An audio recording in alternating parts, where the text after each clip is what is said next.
Hello, you wonderful people, and welcome to another episode of Crime Centric. This being a show where it's about crime dramas that I watch. For today's episode, I'm going to talk about Season 2, Episode 6 of Barry. A lot of really interesting things went down in this episode, so let's break it down. First and foremost, let's talk about the aftermath of the whole Loesch and Ronnie situation. Once again, still, it wasn't covered in the episode at all about the whole daughter angle, so who knows if they'll ever really go back to that, or maybe it'll pop up in the most surprising way possible. We'll have to wait and see. But first and foremost, there's a conversation about, so what's the aftermath of the Ronnie and Loesch thing? Turns out the police are, it's not a police matter. It's not being discussed as one. The police are talking to the reporters and stuff of it was just a personal issue between Loesch and the guy who was with his ex-wife, Diana.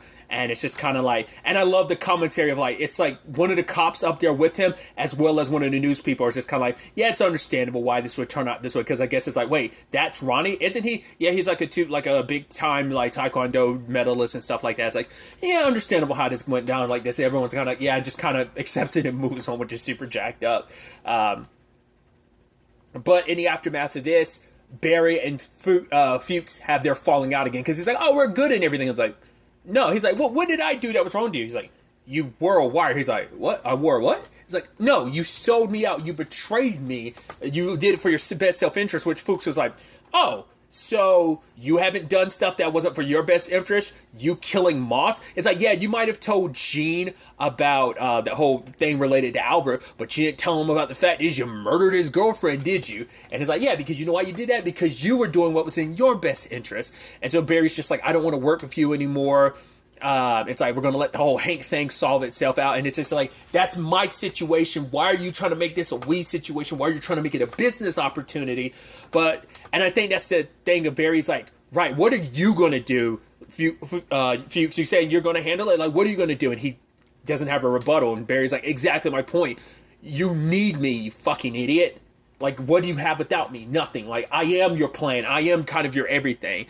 And so just to kind of stick it to Barry, I was oh, that's going to come back to bite Barry because he's making a whole point of because I think Fuchs doesn't want to admit that he believes Barry needs him, and maybe he does to some extent because Fuchs is the only person Barry can talk to about everything. Everyone else he has to lie. He told Gene one truth, which is yes, it did a lot for him, but you're also hiding a truth that could set him free. But you also know this truth will not only make him, but everyone else around you in your class look at you a certain way. So obviously you're going to not ever tell that truth. You're probably going to take that to your grave. But with the way Fuchs is playing this episode, is oh yeah, that's going to probably come out sooner rather than later. So the moment Fuchs shows up at the cabin, I'm I know exactly what you're doing. You're trying to find Moss's body. Because I thought the whole point was, so the point is to expose Barry, but the question is, what does he expect the aftermath to be? Does he, because I know he's trying to implode this actor life that Barry has, because he feels oh, at least I have Gene and everything, and it's well, he has Gene and he also has Gene and he also has Sally, but the difference is Gene is someone he's opened up entirely, well, not entirely, but he's opened up to Gene about stuff he hasn't talked to anyone else about, which is interesting considering Sally had opened up to Barry about something she hadn't opened up with the rest of the class about what her story really was when it came to the whole Sam situation. So, but my point was with Fuchs. Does he expect Barry to come crawling back to him? It's yeah, once I've imploded your life, you'll have no choice but to come back to me and we can put all this silliness behind me. It's no, Barry's going to be utterly pissed at you for blowing up this life of his that he cares so much about. So I don't know whether Fuchs is just I'm going to do this. I don't care about the repercussions. I'm going to do this just to screw you over because you hurt me. I'm going to hurt you back. Or is it going to be a situation of, it's brought up, he thinks, oh, Barry's going to come back crying in his arms. It's right. Because they are the only family they all have. It's we only have each other in this world. So we need to sit together. But Barry wants nothing to do with Fuchs in this whole plan of his. So we do see that he struggles to find the body because he's he thinks he's on the trail of the car's tire tracks. And he's so excited. He's feeling himself. And then it turns out he went in a giant circle. Then when he does progress, it's after tumbling down a hill, landing in some water, and he's just kind of beaten and bruised, but then he finds the car, and next time we see Fuchs, he's at the restaurant that Gene is at. So the question is, when is he going to bite the bullet on this situation? When is he going to tell Gene the truth? He's keeping an eye on him, probably just waiting for the perfect opportunity. He could drop that bomb at any point in time, but maybe he wants to screw with Barry a little bit too. Like, oh, I've got this, Barry, and either you go along with what I want, or I tell Gene exactly where it is. Because maybe now Fuchs is in that position where he's replacing, because first it's Hank, then it's Loach. Now maybe it's Fuchs that's blackmailing Barry, going to be like, oh, I now have Moss's body, and I could turn it over to Gene at any point in time, so we're going to pick up where we're going. I felt like it was mainly just going to be like it might be a thing of he tries to get close to Gene first, and then when he's around Gene, when Gene's around Barry and stuff, and Barry's going to be like, what are you doing here? He's like, oh, I got this ammunition. We're going to work together, or I can drop this little bomb and ruin everything that you got. So either he's going to try and ruin it, or he's going to manipulate Barry into thinking like, oh, I can ruin you at any point in time. It's going to be interesting to see how Fuchs decides to, handle that bombshell. And, how Barry responds to that potential threat or the releasing of just dropping of said bombshell. So other than that, we have Barry kind of finishing up the training with the Hank and the others, because Esther's moving out and they need to kind of hit Esther now while they have the chance, kind of like the stash house situation. And so it looks like all the training's kind of going through and everything's kind of working out in the end.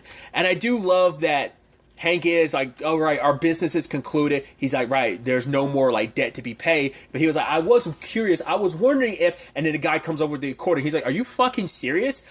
You had to pull out your recording and you fucked up this really good moment. Fuck you, guy. He's like, now I don't even remember where I was going. I know where Hank was going. Hank was going to say, like, right, even though our business is done, that doesn't mean we have to just stop being friends. We can still be besties, right? Is where he was going. But I'm curious how Barry would have responded in that regard. But the moment was it was going to be a very sweet moment that was immediately stomped on by an accordion. So even that one guy thanking Barry, saying like, right, I'm glad you really pushed me for this. He's like, I've grown because of this. I was someone without a purpose. You gave me one. And you can't help, but once again, Barry's been seeing it for the past couple episodes. Every time he looks at a guy, he's seeing himself, because when he started killing, it did give him a sense of purpose. I mean, because I guess almost it feels like he's almost a Fuchs to that guy. What Fuchs was to Barry, and Sash kind of still is what Barry is to that guy that's in Hank's crew, because it's like, right, you gave him purpose, you pointed him in the right direction. Fuchs did the same thing for Barry, so. But Barry's helping Sally with hers, and obviously she opens up to Barry about, going to see Sam, and she's like, right, like he called, and she's like, I didn't stand up for myself then nor now. She's like, I felt like I was 19 years old again, and I just couldn't do anything. So Barry like tells her to do the play as it is, like, because she's like, what if they won't be understanding? She's like, he's like, it's better to tell the truth. And so they put on the performance, and she talks about the situation being one where he choked her, is the particular moment in particular, I don't know why I said that like that, where he choked her, and she talks about the fact that she forgave him after he apologized, and she's like, I stayed for the apology. It was this cycle she constantly found herself in that she could never break free, and everyone in the class was silent, and for Sally, it's like, oh, they look at me a certain way, and it's like, they did. It's just, Barry tries to help her by being like, no, they were taken by surprise because they thought you were doing the other version, but Barry's like, in the end, you speaking the truth is important, which is ironic considering, like, you're not going to do your, I think Barry knew how important this was to Sally, how it was a form of healing for her. It allowed her to kind of confront the past and kind of deal with it in a very artistic way. Whether that's the most healthy way, I don't know. Like, I'm not a psychologist. I feel like it wouldn't be, but, what the hell do I know?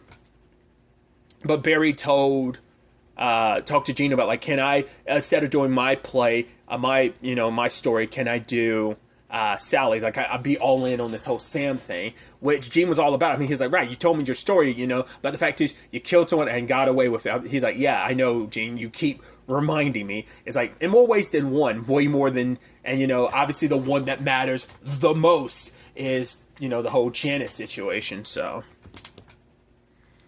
But, basically Gene wanted Barry to take the feelings from, it's like, right, you're not doing your play, but take the emotions from that, what you were feeling, and kind of apply it in this particular regard. So at first he kind of stumbles a little bit, but then after he's like, it's like, basically, it's like, yeah, this was the worst thing you ever did, Barry. And Barry's like, yep, it's the worst thing I ever did. And I love Gene be like, oh, thank God. I was almost hoping you were about to tell me you did something worse.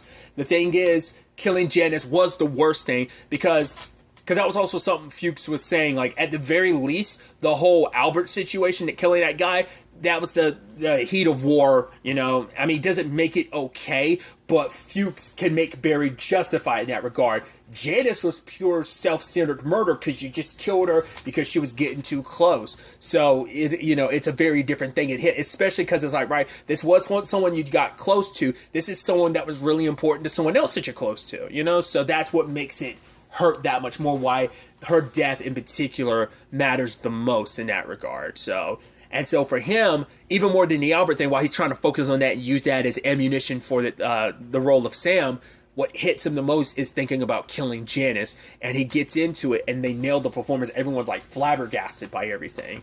So, and Sally's agent sees that because it's like, oh, she blew off a part. I was like, oh, that's probably going to blow up in her face, isn't it? I was like, oh, that's kind of a shame. Because even she's kind of like, damn it, like, this thing it's important to her, not only just for Gene, but she's doing it for herself. Because once again, it's about confronting the past and trying to find some way to heal from that pain. And so, ultimately, her agent was like, wow, can you sit down with the other mics and stuff like that? So they're probably going to like try and adapt that story and the powerful emotions and performance from that.